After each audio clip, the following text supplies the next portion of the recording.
Halo anak-anak, jumpa lagi dengan Mr. Yohan. Kali ini kita akan belajar di tema 8, subtema 2, pembelajaran 3.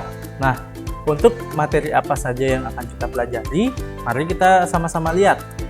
Oke, yang pertama kita akan belajar tentang usaha ekonomi yang dikelola sendiri. Kemudian kita juga belajar tentang urutan peristiwa dalam teks non-fiksi. Dan yang ketiga, kita akan belajar tentang melestarikan adat istiadat dalam masyarakat. Nah, yuk kita lanjut ke materi pertama. Di sini kita akan belajar tentang usaha ekonomi yang dikelola sendiri ya. Jadi biasanya usaha ekonomi yang dikelola sendiri itu disebut dengan usaha perorangan. Nah, usaha ini dia itu tidak melibatkan orang lain. Jadi si pengusaha itu sendiri yang langsung mengelola usahanya. Contoh dari usaha ekonomi yang dikelola sendiri itu yang pertama ada pertanian ya. Nah, di pertanian ini biasanya dikelola dengan modal terbatas karena lahan yang digarap atau dicocok tanamkan itu sangat terbatas. Kemudian yang kedua ada yang namanya usaha industri kecil. Nah, usaha industri kecil ini biasanya dia usaha rumah tangga seperti bikin kue sendiri, bikin kerajinan tangan sendiri. Ada juga yang usaha membuat mebel. Mebel itu anak-anak tahu Pak? Mebel itu adalah semacam furniture seperti meja, kayu, lemari, meja rias, dan lain-lain ya. Kemudian usaha dagang selanjutnya itu adalah usaha perdagangan ya. Contoh usaha perdagangan ini udah banyak banget anak-anak lihat di kehidupan sehari-hari. Yang pertama itu ada warung sembako. Ya, kemudian ada PKL atau pedagang kaki lima yang di dekat-dekat trotoar itu, dan pedagang-pedagang di pasar itu adalah contoh usaha perdagangan. Kemudian ada namanya usaha jasa. Nah, usaha jasa ini adalah usaha yang menawarkan sebuah jasa. Ya, contohnya itu kalau kita bisa lihat yang kekinian itu adalah ojek online. Ya, Gojek, Grab, dan lain-lain. Kemudian ada supir taksi, terus ada tukang cukur, ada juga tukang pijat, dan lain sebagainya. Nah, itu contoh usaha perorangan di bidang jasa. Nah, selanjutnya kita akan belajar muatan bahasa Indonesia. Di sini kita akan belajar bagaimana cara mengurutkan peristiwa dalam teks non-fiksi tapi dalam sebuah peta pikiran ya. Peta pikiran tuh masih ingat nggak anak-anak? Peta pikiran itu adalah cara yang mudah atau cara kita mengelompokkan informasi-informasi penting atau urutan-urutan peristiwa di dalam sebuah bagan. Nah, di sini Mister punya sebuah cerita atau sebuah teks. Di sini teksnya itu judulnya Mepasah atau tradisi pemakaman di Desa Trunyan. Oke. Coba Mister kasih anak-anak membaca dulu ya. Atau Mister yang bacakan? Boleh. Ya. Di sini Mister bacakan. Pulau Dewata dikenal memiliki mayoritas penduduk beragama Hindu, agama Hindu. Kepercayaan tersebut identik dengan upacara kematian ngaben atau pembakaran jenazah.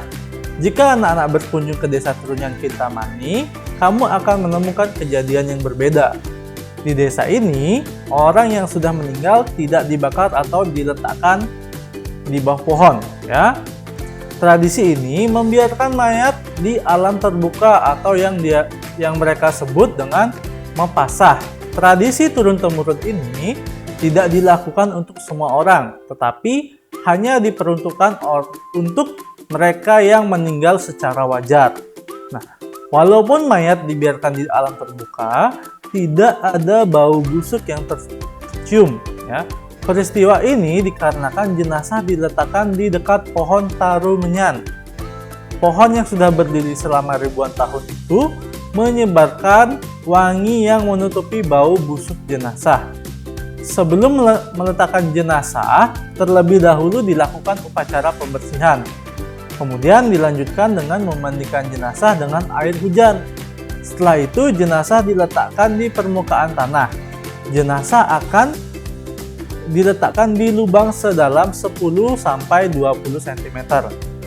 Peletakan jenazah bertujuan agar jenazah tidak bergeser karena kontur tanah. jenazah akan diberi penghalang dari bambu untuk menghindari binatang buas. Penghalang tersebut bernama ancak saji. Penghalang tersebut berbentuk segitiga dan dibuat memanjang sesuai dengan ukuran tubuh mayat. Makam yang berada di bawah pohon tarumenyan itu hanya boleh diisi 11 jenazah. Apabila ada jenazah baru, jenazah yang lama atau yang paling lama akan dipindahkan. Nah, jadi di dalam teks ini, teks non-fiksi ini, itu bercerita tentang sebuah tradisi yang ada di Desa Trunyan, ya. Dia itu ada tradisi yang meletakkan mayat yang meninggal secara wajar itu di bawah pohon tarumenyan. Nah, mayat itu akan dibiarkan di sana hingga dia membusuk nantinya, hingga jadi tengkorak. Nah, ayo anak-anak kita coba urutkan peristiwa yang ada pada teks Mapasah ini ke dalam sebuah peta pikiran. Nah, di sini Mr. Yohan sudah punya peta pikiran, ya. Di sini yang paling pertama harus kita tulis itu adalah judulnya di tengah-tengah. Ya, judulnya itu Mapasah Tradisi Pemakaman Desa Trunyan. Nah, kejadian yang pertama itu kita harus tulis dulu. Apa sih kejadian yang pertama? Ya, kejadian yang pertama itu adalah sebuah pengantarnya. Nah, pengantarnya itu adalah di Desa Trunyan itu ada suatu tradisi yang meletakkan orang yang sudah meninggal atau tidak dibakar di bawah pohon tarumenyan. Nah, kemudian di bagian yang kedua ini tradisi ini membiarkan mayat di alam terbuka yang biasa disebut Mapasah. Jadi dia mulai pemunculan masalahnya. Nah, di sini juga bisa kita sebutkan tidak ada bau busuk yang tercium. Peristiwa ini dikarenakan jenazah diletakkan di dekat pohon tarumenyan. Itu pemunculan peristiwanya. Kemudian peristiwanya itu jenazah akan dimandikan dengan air hujan dan diletakkan di dalam lubang sedalam 10-20 cm sehingga dia nggak bisa bergeser oleh kontur tanah. Kemudian yang terakhir, di sini jenazah diberi penghalang berupa segitiga. Ya, segitiganya itu disebut ancak saji, ya, yang dibuat dari pohon bambu. Nah, seperti ini anak-anak, kalau anak-anak diminta untuk mengurutkan sebuah peristiwa dalam teks non-fiksi ke dalam sebuah peta pikiran, anak-anak bisa buat seperti yang Mister buat ini, ya. Lanjut, kita akan belajar tentang muatan PPKN. Di sini Mister akan ajak anak-anak untuk bersama-sama mengetahui bagaimana sih cara melestarikan adat istiadat dalam masyarakat. Di sini Mister ambil adat istiadat yang ada di daerah Bali, ya. Nah, pertama itu kita lihat di Desa Tenganan. Desa Tenganan ini kalau anak-anak yang memiliki kampung di Kabupaten Karangasem, pasti anak-anak tahu Desa Tenganan. Nah, Tenganan Pegeringsingan itu. Di dalam desa ini, dia itu memiliki sebuah awik-awik atau bahasa Indonesianya itu hukum yang mengatur tentang pelestarian dan melindungi hutan. Nah, jadi mereka ini mengatur nggak boleh menebang pohon secara sembarangan. Kalau ada yang menebang pohon secara sembarangan dan ketahuan, itu akan mendapatkan sanksi adat.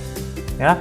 Nah, di Desa Tenganan ini, kalau anak-anak lihat banyak penduduknya yang berprofesi sebagai seniman. Senimannya itu biasanya dia buat lukisan di sebuah bambu, ya.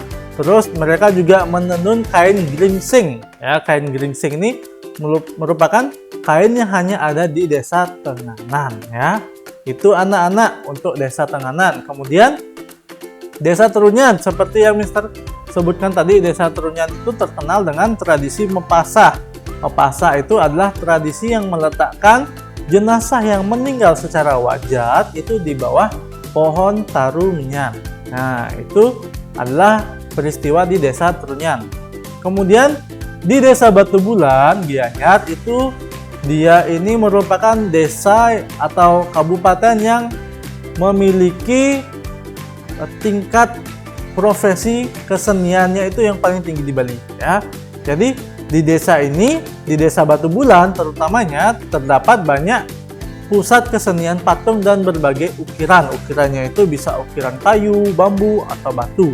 Nah, di Desa Batu Bulan ya, di sini juga terkenal dengan pengrajin batik cap. Nah, batik cap ini namanya batik galuh ya. Batik ini itu sangat terkenal di Bali dan sudah tersebar bahwa batik galuh ini merupakan batik yang sangat tinggi kualitasnya.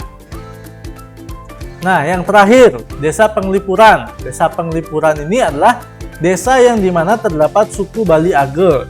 Dia itu terletak di Kabupaten Bangli, ya, Kelurahan Kubu. Nah, di desa ini, ya, penataan rumahnya itu menjadi salah satu daya tarik wisata karena desa ini merupakan desa yang mendapat predikat desa paling bersih di dunia katanya ya. Nah, desa ini juga ada sebuah lahan bambu yang biasanya orang-orang dari mancanegara itu membuat spot foto yang bagus di sana ya. Dan bambu ini anak-anak tidak boleh sembarang ditebang oleh penduduk karena kepercayaan mereka di sana terdapat leluhur. Nah, bagaimana cara kita melestarikan dari keempat adat istiadat yang telah Mister sampaikan? Caranya yang pertama, Mister sampaikan, anak-anak jangan sampai melupakan adat tersebut. Baru ada budaya K-pop, budaya musik luar negeri, musik barat, itu anak-anak nggak mau mempelajari tentang budaya yang ada di Bali, adat istiadat yang di Bali. Yang kedua, anak-anak harus membantu mempromosikan dan melestarikannya, bisa melalui video singkat, bisa melalui vlog ya, yang lagi kekinian banget tuh nge-vlog, atau bisa buat video-video dengan editing yang macam-macam. Itu bisa juga membantu untuk melestarikan adat istiadat. Dan yang terakhir, kita juga bisa mempelajari dengan baik budaya tersebut supaya nggak orang asing aja yang lebih tahu daripada kita. Kita harus lebih tahu budaya sendiri daripada orang asing. Seperti itu anak-anak ya. Nah, jadi sudah sampai di penghujung video, kita sudah belajar banyak hal ya.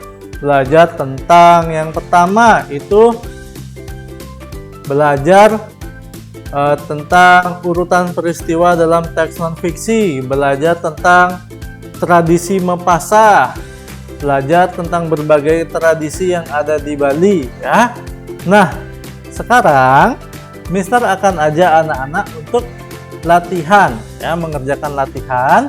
Itu anak-anak bisa kerjakan latihan pada halaman 73 buku BOS. Itu nanti latihannya dibuat di buku PS atau latihan. Kemudian nanti hasilnya dikirimkan ke Mr. Ilhan atau Miss Nadia. Oke, sekian saja video kali ini. Semoga video ini bisa bermanfaat bagi anak-anak dan bisa menambah wawasan anak-anak ya. Terima kasih, sampai jumpa di video berikutnya. Tuhan Yesus memberkati.